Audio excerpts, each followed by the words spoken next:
Hey, what's up, guys? Michelle Obama here, and we're going to cover some Commander 2019 spoilers. So, buckle up, brush your teeth, and stop being so fat.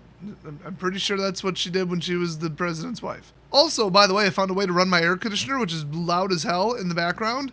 I'm using AI to suppress the noise based on a sampled noise profile. The lengths I will go to not sit here in this hot-ass weather with my air conditioning off just to make the audio sound clear are amazingly high. So thank you, technology. So there's only 3 spoilers today, which is odd. They kind of made it sound like there would be more coming out of, what's going on right now, Gen Con or something. I don't know, wherever they are. They decided to just release 3 today as far as I know. So first, we've got a pretty crazy one. We got Kyrick? Is it Katie Couric? Look, if y'all don't call him Rick for short, then you must not be big enough fans of SpongeBob. I'm just going to throw it out there. So Rick here is the son of Yawgmoth. What? Now, I'm no lore specialist, but I don't remember Yawgmoth having a son. So I thought this was some huge, retconning story revelation on par with a soap opera. But unfortunately, the wiki says something different. So no, Rick is actually, in the storyline, he is Yawgmoth's son. And spoiler alert, I guess this is literally 20 years ago. Rick was killed when Urza teleported inside of him, is all the wiki says. Is that where the Ant-Man versus Thanos strategy, we'll say, came from? So unfortunately, or I guess fortunately, Rick is dead in the storyline, and according to the Gatherer, his name has never been on the title of a card or in the description of a card. Even stranger, he's never been mentioned in the flavor text of a card. I mean, maybe him being in the story predates them adding flavor text, because I don't think they originally did that. I could be way off on that, though. But I think all of that history and the fact that he's never been on a card leads up to, cool, he's finally on a card. Unfortunately, it's not that cool because it's Phyrexian mana, but you still need 4 regular mana and then up to 6 life. So, I mean, this is how you do Phyrexian mana correctly. It seems a little more fair instead of just, basically, who cares about the color identity and it's literally a free spell, like some of those lower costed Phyrexian spells that really need to get banned in Modern, some of which have already, by the way. Phyrexian mana was just a disastrous mistake. I'm sure it was lovely in the set that it was in, and it worked in Standard, but it's one of those things where as soon as it escapes Standard, it's just too good.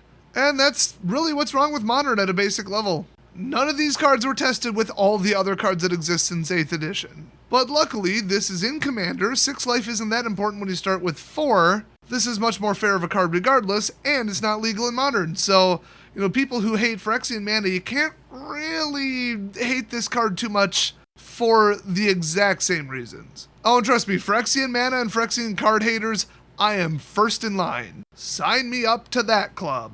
Oh, and if you're not familiar, you can pay those 3 Phyrexian mana with 1 black or 2 life and any mix in between them. Also, he could be your commander because he's a legendary creature and he's a horror minion. Kind of goes to show how the Phyrexians operated.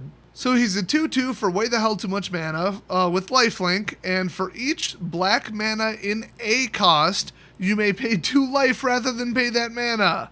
Oh, so it converts your whole deck to Phyrexian mana. Or at least, all the black cards in it. I feel like right off the bat, I kind of want to, make a 100% black, I'd almost say devotion, but I guess I would say black non-generic spell deck so that all my spells are free, and it's just draw and life gain, but there aren't enough. And plus, cards like Battle at the Bridge, where it's black plus X, the X is colorless, so you can't have the X be converted to basically Phyrexian mana. I mean, it doesn't say converted to Phyrexian mana, but that's what it functionally does. So what you can actually do with this is a little bit limited in that you can't just cast your entire deck in a row the second he comes out. But you could probably come close. You could probably chain a bunch of stuff together. It would be a really stupid, gimmicky, all-in deck, but it's Commander. That's not really unheard of. Now, there's also something pretty nuts where whenever you cast a black spell, put a 1/1 counter on Rick, son of Yawgmoth. Now, if he's your commander, he'd be in play, he'd get huge quickly, and then you can hit them for commander damage. Now, there's tons of stuff that says, gains indestructible till end of turn. A lot of auras, a lot of instant speed, a lot in Standard right now that you attach it and it says when he dies, return him to the battlefield, which you absolutely can do. I think there's quite a few spells that are black in identity and do regeneration. So, I mean, you could really make some use out of this guy. I think he is actually reasonably a real commander. Also, one more thing I want to point out, on the bottom of the card it says out of 302. So there are 302 unique cards between the 4 decks, which seems low, but I think, like, I don't know. Well, the basic lands, even if they're reprints, or I should say they're old artwork, they should count. So I'm not sure how they got to that number, to be honest. I guess the only explanation is that 98 cards occur in more than one deck, or slightly lower of a number if they occur in 3 or 4 decks. Because then it would be printed multiple times in multiple decks, but it wouldn't need a new number every time because it's literally the same card in the same product. So that's interesting, because then if there's a really hot card and instead of just, in every 4 commander decks there's one instance of it and then it shoots up to $50 because of it, they'll print 4 of it so that there actually are enough to go around. That would be nice. And a wonderful candidate for that would be Sanctum of Eternity, because it's colorless. So it's a land, it's a rare, it taps for colorless, and if you pay 2 and tap it, you return target commander you own from the battlefield to your hand. Activate this ability only during your turn. So then, I do believe within the rules, you would be able to cast it for its actual printed cost. So you would save it from dying. As soon as it leaves play, you would choose to decline sending it back to the command zone, and then you would cast it from your hand back to the battlefield without having to pay the extra 2 penalty for every time that it died. I'm like 95% sure that that's how the commander rules work. So this card is great. I hope it's in all 4 decks, because this is just so good. I mean, even if it was in 2 decks just to get double the amount out there, this card has never been printed before, and people are going to want this. I mean, this is almost on par with like Soul Ring, if not more useful. So hopefully there's 4 of these going out. That would be really nice. And finally, the third and final spoiler for today, with absolutely amazing artwork. By the way, the last 2 were great too, but I think this one's really exceptionally cool. It's Leadership Vacuum. Oh, I love that name. That's so great. And then he's getting sucked up in the sky, so it's kind of like a giant vacuum, kind of like Spaceballs. Oh, guys, Michelle Obama does not miss a chance to make a Spaceballs reference. So it's a blue instant, costs 3, target player returns each commander they control, from the battlefield to the command zone, draw a card.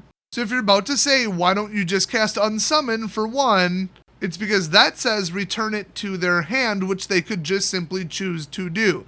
And then there's no penalty for the number of recasts. This, however, puts the commander straight back into the command zone. Now, it does say draw cards, so it's a nice little cantrip, nice little bonus spell that you can reload, which is cool, because it's not that good by itself. I mean, every card ever printed is legal. Like, the bar is pretty high. Like, even with drawing a card, this is still not that great. And, I guess under some circumstances, you can return your commander to the command zone, but what would you be saving it from? Like, if it's exiled, you could choose to send it back to the command zone instead. Bounced? Well, 1, let it go back to your hand, or 2, let it go back to the command zone, or if it's killed, destroyed, put it back to the command zone. I guess the only thing I can think of, I'm sure there's more than this as far as examples. The one that comes to mind right now is like a turn to frog effect, but as an aura. So there's actually one of those in standard right now. It's Thanos Frog, you've probably seen it. So you drop an aura on it and boom, it loses all abilities and becomes like a 1/1 blue frog or something like that. And it would have to be aura based, because otherwise the ones that say destroy it and replace it with a frog, that's a completely different story. So that can be an absolute death sentence, which I know is an ironic term, for your commander, because now it's stuck in play. It can't die. If you swing with it, they'll just take the 1 hit, which now I'm wondering, would that be commander damage? Even though it was turned into a frog. I have absolutely no idea. I just started World War III in the comment section though. So anyway, yeah, that's bad. You'd almost have to waste a removal spell on your own commander. So whether you let it resolve or you don't, you can cast this and there you go, he's back. So I think in that sense, it's even more useful than like a counter spell, because you could hit their commander with it or your commander with it. So a pretty nice, good utility, and it is only an uncommon, and it feels like an uncommon. I mean, it's darn good, and some people might be thinking, yes, I need a copy of that, sign me up. And of course, to top it all off, the awesome flavor text. While they scramble to fill the sudden vacancy at the top, we strike. That's the comedian Cedrus the Traitor King, who I believe had some comedy specials on Comedy Central. So that's it for today's spoilers. Hopefully we'll see more tomorrow, because, I mean, yeah, it was kind of themed. It was the commanders and the cards that are named after them, and then for some reason Seedborn Muse. But I do kind of want to see more than 3 tomorrow. So, I don't know, we'll see. I mean, I'll be pretty busy tomorrow regardless. Hopefully I'll find some time to live stream. I'm going to a family reunion. There are going to be cows because this is Wisconsin. Of course, my extended family lives on a farm. And then there's the Pokemon event. Don't forget to go catch Ralts. But hopefully after all that, I'll be home streaming or, I don't know, covered in spoilers or both, or who knows. So watch for that, hit subscribe, and turn on notifications. I had heard that they're rolling this out for, I think the majority of people or all people now or something, where if you hit the notification bell, and then I think you have to like refresh the page and come back to it and then click the bell again, there's like a drop-down menu. I couldn't get this to work on mine, that's all I'm going to say. But anyway, some of you on some type of device might maybe see a drop-down menu on the bell that says only give me notifications, I think for live streams, or like only send them sometimes, and then the sometimes includes live streams. Or they memorize what type of notification you tend to click on and then only show you that, which would be the live streams as opposed to 1.5 videos a night, which would get really annoying. So if you're like, no, why would I turn on notifications for Des's channel? That's insane. He uploads all the time. I just want to know when he's live streaming because I keep missing it, which I've heard from like probably 100 people at this point. You could try that. It might do something. If you came to YouTube for consistency, you came to the wrong site. That's all I'm going to say. So yay, almost solution for some of you. Other than that, thanks for watching and I'll see you guys next video.